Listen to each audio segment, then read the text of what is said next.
Welcome to the Team 2 Project 2 video presentation on the prisoner's dilemma for Teams and Project Management class BBA360. In this presentation, we will discuss the prisoner's dilemma and how sometimes making the selfish decision can lead to some rather disastrous results. The prisoner's dilemma is one of the best-known strategy games in social science, helping us to understand what governs the balance between cooperation and competition in business, politics, and social settings. Prisoner's dilemma is a paradox in decision analysis in which two individuals make a decision to or not to act in their own best interest to pursue a course of action in search of the ideal outcome, making this a type of strategy game. The typical prisoner's dilemma is set up in such a way that both parties choose to protect themselves at the expense of the other participant. As a result of following a purely logical thought process to help oneself, both participants find themselves in a worse state than if they had cooperated with each other in the decision-making process. Let's use a prisoner's dilemma payoff matrix to illustrate the possible outcomes of both individuals. The payoff matrix shows the results that occur based on each prisoner's decision. The dilemma faced by the prisoners here is that whatever the other does, each is better off confessing than remaining silent. But the outcome obtained when both confess is worse for each than the outcome they would have obtained had both remained silent. A common view is that the prisoner's dilemma illustrates a conflict between individual and group rationality.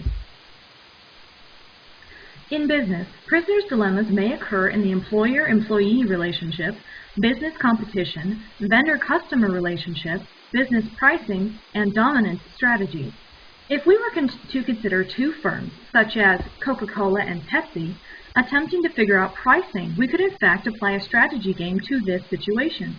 Each must decide on an effective pricing strategy to be competitive in the market. They best exploit their joint market power when they both charge a high price. Each makes a profit of, say, $10 million per month. However, if one company were to set competitive low price, it wins a lot of customers away from the rival. Now, if both set low prices, the companies would make a lesser profit. Here, the low price strategy is akin to the prisoner's confession seen in the payoff matrix, and the high price is akin to keeping silent. For simplicity's sake, let's call low pricing cheating and high pricing cooperation. Cheating is generally the firm's dominant strategy. However, the result when both cheat is worse than when each cooperates. Sometimes, when working in a team or group setting, members don't put forth their best effort due to being worried about others receiving credit for their work. This is yet another situation in which the prisoner's dilemma applies. Applicable situations can occur as a result of competitiveness, inappropriate behavior in conflict, or the lack of cooperation among team members, in addition to other disrespectful and disruptive behavior. As simulated in the payoff matrix, each team member has a choice to perform at their best, do minimum work, or completely fail to work at all, resulting in various rates of success for the overall team and individuals. In many situations, individuals and teams feel apprehensive about performing to their peak abilities and ending up doing all the work. When each person in the team pursues his or her private interests, he does not promote the collective interests of the group.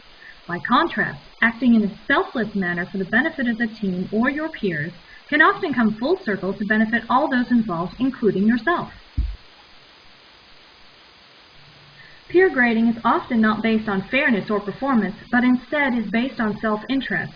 The dilemma takes place when a student may evaluate their own best interests in mind, and systematically grade their peers lower to make their own evaluation appear better by contrast.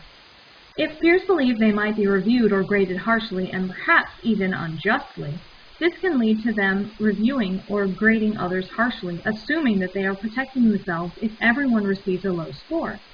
This places peers in the difficult situation of choosing between grading their peers soft and hoping for the same, or grading harshly as a form of self-defense. Without knowing how their peers will review or grade them, each individual must simply weigh the possibilities and try and arrive at the best possible outcome. A group whose members pursue rational self-interest may all end up worse off than a group whose members act contrary to rational self-interest.